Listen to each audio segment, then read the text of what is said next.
Have you ever felt like a part of you stopped growing after a childhood wound? Maybe it was a harsh word from a parent that lingers, a moment of rejection that still stings, or a silence that taught you to hide.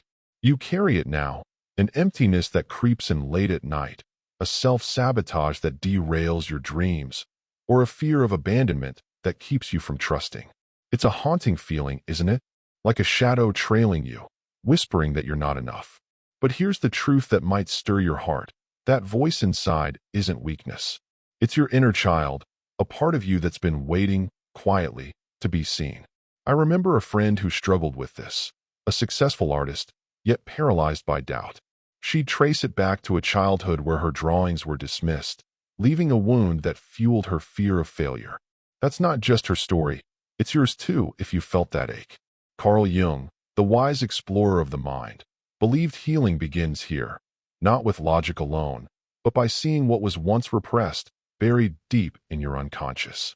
He saw symbols and images as keys to unlock that inner child, to mend what was broken with a language beyond words.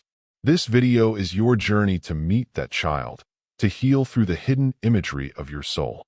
By the end, you'll feel a warmth, a call to embrace that part of you. So stay with me. Let's step into this sacred space together. What is the inner child? You felt that whisper from your inner child, that part of you left behind by childhood wounds. Let's uncover what it really is, a treasure hidden in your soul. Carl Jung, the deep thinker of the mind, saw the inner child as a piece of your unconscious, a living echo of your early emotional experiences. It's formed in those tender years, shaped by love, neglect, or pain, carrying the feelings you couldn't process then. Picture it as a small figure in a quiet room, holding memories you've tucked away, waiting for you to return. How it shapes your adult life. Those early experiences don't just fade, they ripple into your present. Repressed trauma or unmet needs can show up in ways you might not expect. In relationships, you might fear abandonment, pulling back when closeness feels risky, echoing a parent's absence. Fears, like a dread of failure, might stem from a time you were shamed. Perfectionism could drive you, a desperate attempt to earn the approval you missed as a kid. I knew someone who chased flawless work, only to collapse from exhaustion, tracing it to a childhood where love came with conditions. That's your inner child speaking, its unhealed wounds steering your life like a silent compass. Jung's insight, the power of symbols. Jung offered a way through this. He believed the psyche can't be healed by logic alone. Symbols and archetypes unlock what's buried. Think of it as a dream where a child hands you a flower, or an image of a locked door you must open. These aren't random.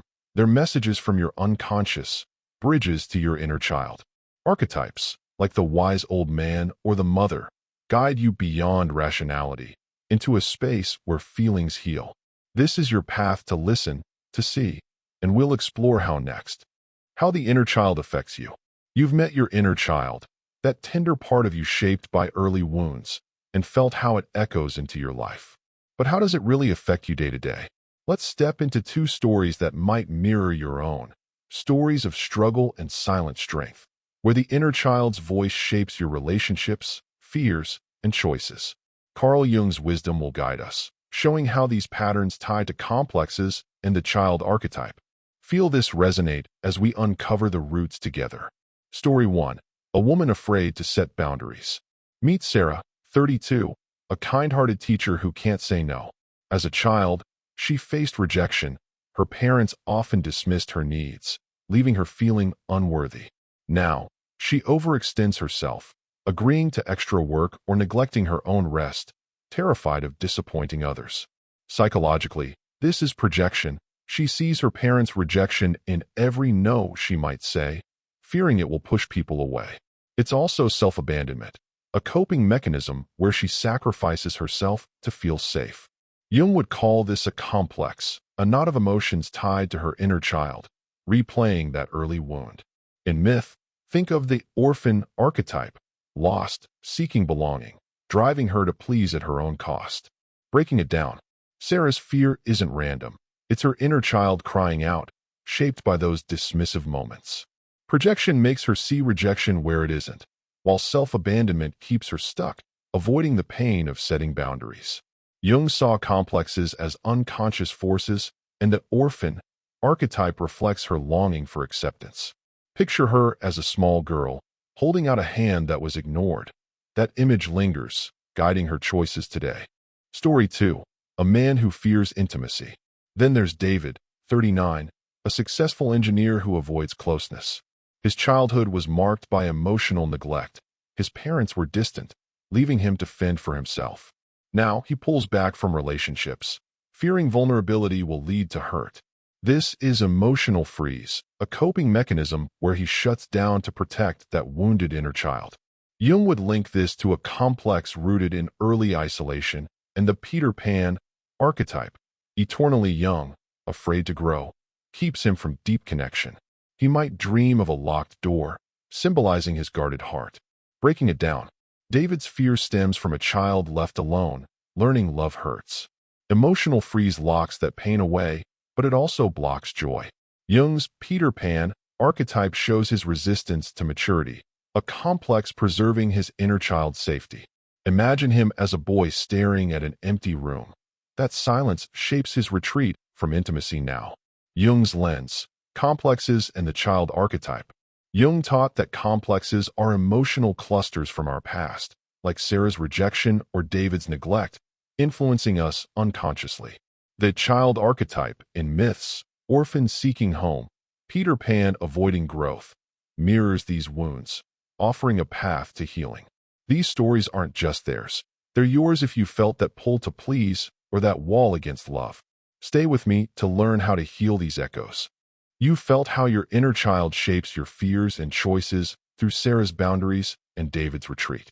But here's where hope blooms. Those wounds can heal, and the key lies in the language of your unconscious, symbols and imagery. Carl Jung believed dreams, art, and imagination open a door to what's hidden, letting your inner child speak in ways words alone can't reach. Let's step into this sacred space together, where healing begins with a vision. Unlocking the unconscious. Your dreams are a window to your soul. Imagine waking from one where a child is locked in a room, crying softly, its walls cold and unyielding. That's a symbol of inner neglect, a mirror to Sarah's rejection or David's isolation, where your inner child feels trapped by past pain. Art, too, unlocks this. Doodling a figure or painting a scene can release emotions you've buried. Imagination weaves it all together, letting you picture that child and feel its story. Jung saw these as bridges, connecting your conscious mind to the unconscious depths where healing waits. Jung's active imagination. Jung gave us a tool called active imagination, engaging with those dream characters or inner voices. Take that locked child. Sit quietly, close your eyes, and invite it to speak. Ask, what do you need? You might hear, love me, or see it reach for your hand. This isn't fantasy. It's a dialogue with your inner child, guided by Jung's belief that facing these images integrates your psyche. Picture yourself opening that door, letting light flood in, a metaphor for releasing neglect's hold. Visuals and metaphors for healing. Try drawing that child. Use crayons. Let it be messy, capturing its fear or hope. Guided journaling can follow. Write, "Dear inner child, I see you," and let the words flow like a letter home. Visualization takes it deeper. Imagine holding that child, feeling its warmth, promising safety. These acts aren't just creative, they're acts of love, mending what was broken. I knew someone who sketched a lonely child, then wept as she forgave her past. Her anxiety eased, a sign of healing. Your path to wholeness. These symbols, dreams, art, imagination, are your tools to meet your inner child. That locked room, it's your neglect, your fear, waiting to be freed. Stay with me to learn how to use these practically and step into your healing journey. Practical steps for inner child work. You've seen how symbols and imagery open the door to your inner child, felt the hope in that glowing flower or unlocked room. Now, let's take those steps into healing with tools you can hold in your hands and heart. Carl Jung believed the unconscious holds the key to wholeness, and these exercises will guide you to meet that child within, mend its wounds, and grow stronger. You're not alone on this path. Let's walk it together. Tool 1. Write a letter to your younger self. Start with a pen and paper. Write a letter to the you from those early years, the one who felt rejected, neglected, or unseen. Begin with, "Dear little me," and let your heart speak. Apologize for the times you ignored its pain. Promise to listen now. Picture that child reading it, its eyes softening with relief. I knew someone who wrote to her 6-year-old self, tears falling as she forgave her parents' harshness, her anxiety lifted after. This is your first act of love, rewriting the story. Tool 2. Inner child meditation, step by step. Next, try a meditation to connect deeply. Find a quiet space, sit comfortably, and close your eyes. Take 3 deep breaths, letting tension melt away. Imagine a safe, warm place, a forest, a beach, where your inner child waits. See its face, feel its emotions. Ask, what do you need? Listen without judgment, maybe offering a hug in your mind. Stay for 5 minutes, then slowly return. This dialogue, inspired by Jung's active imagination, heals through presence. Feel that bond grow. Tool 3. Create art from a dream symbol or memory. Finally, let art express what words can't.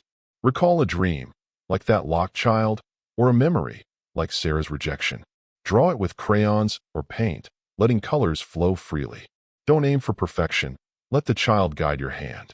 Maybe it's a dark room turning bright. This mirrors Jung's belief that creating taps the unconscious, releasing pain. Someone I knew painted a lonely figure, then added a sun. Her fear of boundaries eased as she saw hope emerge. Encouragement. You're not broken. Here's your strength. You're not broken. You're just not finished healing. Those wounds are scars of survival, not failure. Jung said, until you make the unconscious conscious, it will direct your life, and you will call it fate. By meeting your inner child, you take back that control, turning fate into choice. Every letter, meditation, or drawing is a step toward wholeness. Feel that possibility stir within you. Your healing journey. These tools are your bridge to peace. Stay with me for the inspiration to keep going and embrace your full self. We began with a question that might have stirred something deep. Have you ever felt like a part of you stopped growing after a childhood wound? You've journeyed through that pain. Sarah's fear of boundaries, David's retreat from intimacy, the symbols in your dreams, and the tools to heal. Now, let's find closure, a place where those wounds transform into wholeness. Carl Jung showed us that healing isn't about erasing the past, it's about embracing it. Here's the heart of it. You don't need to fight your wounds. You need to listen to them. Feel that shift. Your inner child isn't an enemy, it's a guide. Listening brings peace. Those wounds, rejection, neglect, silence, they've shaped you, but they don't have to define you. When you listen, you hear the child who needed love, the one you can now hold. Picture that moment. A younger you stepping into your arms, its tears drying as you whisper, "I'm here." That's healing, not a battle, but a reunion. I knew someone who, after years of anger, sat with that child in meditation and felt a peace she'd never known. Your wounds are echoes of strength, waiting to be heard, turning pain into a quiet power. Reflection and sharing. Take a breath and ask yourself, which memory from your childhood still echoes today? Maybe it's a harsh word at age 7, a lonely afternoon at 10, or a joyful laugh you've forgotten. Let that memory rise, not to hurt, but to connect. Share it in the comments. Let's hold space for each other's stories. This is your chance to see, to feel, and to heal together. Embrace your journey. You're not alone on this path. Like this video if it touched you. Subscribe to keep healing with us, and comment the age when your inner child felt most hurt, or most alive. Was it 8, when you hid your tears? Or 12, when you soared with freedom? Your story matters. Check the description for more resources on Jungian healing. Hit the bell to join our community and step into your wholeness. Your inner child is waiting. Listen, and let it lead you home.